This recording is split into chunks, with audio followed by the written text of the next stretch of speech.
Este es un podcast para la clase de Literatura Iberoamericana 2.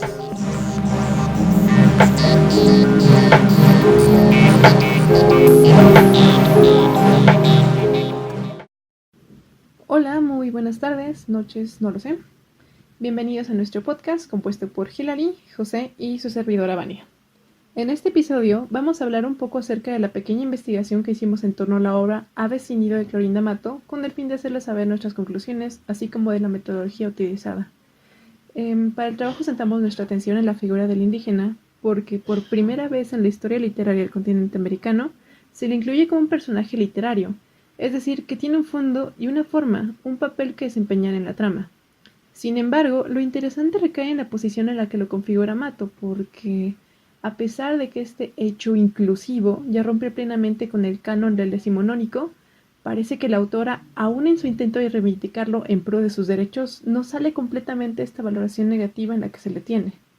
Pero eso lo explicaremos al final. Para nuestro marco teórico, principalmente utilizamos los estudios de entorno cornejo polar que tratan dos de los grandes ejes de la novela, la modernización y el indigenismo. Ahora es preciso hablar de la trama. La historia comienza cuando el matrimonio acomodado de Lucía y de don Fernando se muda al pueblo de Quillac por motivos del trabajo de Fernando. Así Lucía conoce a Marcela Yupanqui, una mujer indígena que le cuenta acerca de sus problemas monetarios, o más bien le pide ayuda, y de su triste situación que viven día a día. Tan horrible que menciona que su propio marido, Juan Yupanqui, ha pensado en suicidarse para darle fin a los problemas, sin olvidar que también le dijo que la mataría antes. Bueno, como sea, el punto es que Marcela dice que el cobrador, el cacique y el tatacura los tienen en una especie de negocio redondo porque a ellos como productores les adelantan alguna especie de préstamo y luego cuando no pueden pagar se cobran hasta los intereses. Ahora, nos enteramos de la situación de peón acasillado en lo que viven y de los abusos, o más bien violaciones, hacia las mujeres a manos del tatacura, o sea, Pascual Vargas. Esto hace que Lucía se conmueva y se proponga ayudar a los indígenas del pueblo. No obstante, eso hace que se dé cuenta de que esa situación no solo está así por el cura, sino también por don Sebastián, el gobernador, a quien genuinamente no le interesa qué es lo que le pasa a la comunidad. Y pues bueno, aquí es donde centramos nuestro estudio. En la obra de Matto, a pesar de que los indígenas tienen una voz, no salen del cajón de los azotados. Bueno, es más, la misma autora menciona en su proemio que su novela tiene una función moralizante. Se las voy a leer: exaltar las virtudes y condenar los vicios. Esto por medio de, y les vuelvo a leer, un cuadro de costumbres, que compara con la fotografía, que de hecho esta estereotipa a sus personajes.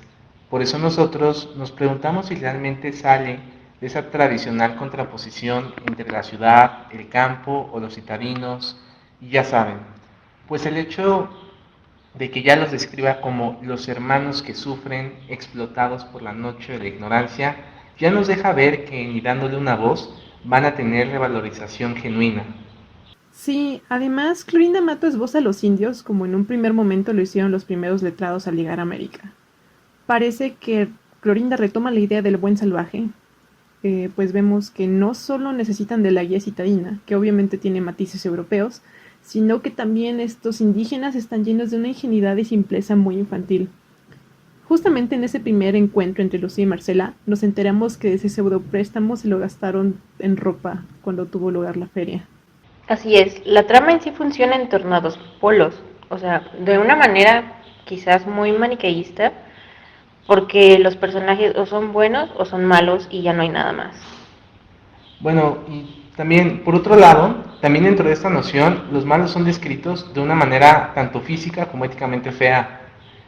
Por ejemplo, Clorinda nos dice que el gobernador era alto, huesudo, no tenía barba, incluso describe sus ojos como codiciosos y demás.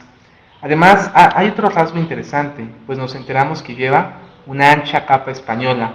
Creo que con esto podemos notar la clara distinción entre los limeños y esos europeos, entre comillas. No hay que olvidar la concepción que se tenía de España, para ese entonces como una infraeuropa. Por otro lado, Pascual, el cura, nos es descrito como un hombre de estatura pequeña, cabeza chata, color oscuro, de nariz y labios gruesos. La evidente materialización del mal. Sí, pero tipificación no termina aquí ni se remite solamente a la percepción de Lucía y la narradora, suponiendo que es Clorinda, pues vemos que también se refleja desde la óptica del indio. Cuando Marcela Yupanqui conoce a Lucía, en el capítulo 2, la compara con la viva imagen de la Virgen. Dice Antonio Cornejo Polar, la autoridad en estudios sobre cultura y literatura latinoamericana, en el prólogo de la edición de Ayacucho Avecinido, que Grimanesa Martina Mato Sandívaras de Turner, que después se cambió el nombre a Clorinda Mato, escribió principalmente en un clima de posguerra. Recordemos que la Guerra del Pacífico, también conocida como la Guerra del Guano y el Salitre, tuvo lugar por eso en 1879 y 1883 y se dio entre Chile y la Alianza de Bolivia y Perú. Sin embargo, esta guerra dejó muy mal parado a Perú. Y por eso cito textualmente que la vocación reformadora de Mato se nutre principalmente de la experiencia de una nación vencida que tiene que encontrar alternativas sociales de reconstrucción. Así, Mato se define a favor, aunque por cierto no sin ambigüedades, de la modernización del país. Aquí cabe desglosar que todo lo que atañe a modernización necesariamente concibe esta oposición entre civilización-barbarie y sobre todo el planteamiento de una identidad nacional, con todo lo que eso conlleva. Por eso nos es lícito de hablar de la alegoría nacional, que está presente en la representación de la civilización en la barbarie, ¿no? O sea, entre los marín y el pueblo del Quillac en general.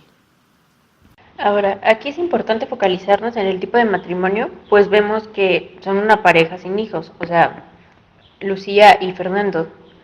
A pesar de su calidad de casados, no puede considerarse una familia por completo, o al menos no para la época. De esta manera vemos que la trama se desarrolla de tal manera que los Marín terminan adaptando a las hijas de los Yupanqui, a Margarita y a Rosalía, para completar su modelo familiar.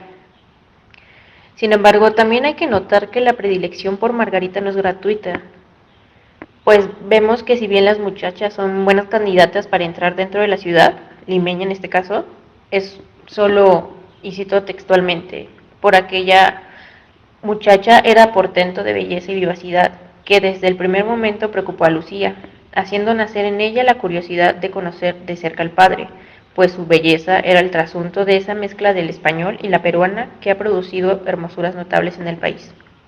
De esta manera vemos que Margarita, solo por su condición de mestiza, es la mejor candidata para culturizarse a la europea. Sin embargo, pese a que ese blancamiento sí se refiere al color de piel, porque ya saben, si leemos con atención, veremos que Rosalía ya ni siquiera figura en el texto al final, también se refiere a las buenas maneras, es decir, a lo ético y a lo moral. Cuando descubrimos que el amor imposible entre Margarita y Manuel no solo se debe a la valoración moral que Clorinda hace del gobernador y al hecho de que no es posible deslindarte de tu pasado, aunque trates de ser buena persona, sino además comenta un hecho más. Vaya, nos enteramos que los jóvenes amantes son hermanos, ambos productos de las violaciones cometidas por don Pedro de Miranda, el predecesor del cura Pascual en Quillac. La verdad es que la lectura entre líneas es bastante fuerte. Clorinda se hace escuchar por medio de cada uno de sus personajes, y si bien propone soluciones para los problemas más inmediatos, como el de arreglar la lujuria de los curas con darles el derecho de matrimonio, cosa que también especifica en su premio, además de poner en escena la problemática de las comunidades indígenas para que el Estado tome acciones, de verdad no parece que dé una solución ni una posibilidad de cambio para la situación del indígena como tal, o sea, para el indígena per se. Si bien encontramos rasgos en la novela que parecían abogar a favor de los indígenas, como la imitación de su forma de hablar, sus ropas, sus usos y sus costumbres, definitivamente no deja de ser una imagen demasiado ajena a ellos mismos. Vemos que en la obra los indígenas están articulados de tal manera que solo sirven de contraste para elevar aún más los buenos modos de los citadinos. Así es, vemos que ni teniendo voz forman parte del proyecto de nación. Además, vemos que están hechos para necesitar constantemente de la civilización y así resolver sus problemas. Y pues en conclusión vemos que no se pretende salvar a todos los indios, solamente algunos que cumplan con las pautas que se consideren dentro de lo que tenemos de idea de nación. Es decir, no se quiere que se queden con sus costumbres, más bien busca que se adapten a las costumbres de los blancos, si hablamos en estos términos de blanqueamiento. Y bueno, eso sería todo por hoy. Muchas gracias por habernos acompañado. Y entre otras cosas también se nos había ocurrido socializar la investigación dadas las acciones del cura de esta manera. En el sistema de justicia criminal, las ofensas de origen sexual se consideran especialmente perversas. En el pueblo del Quillag, los hispanistas que investigan estos terribles delitos son miembros de un escuadrón de élite conocido como Unidad de Víctimas Especiales.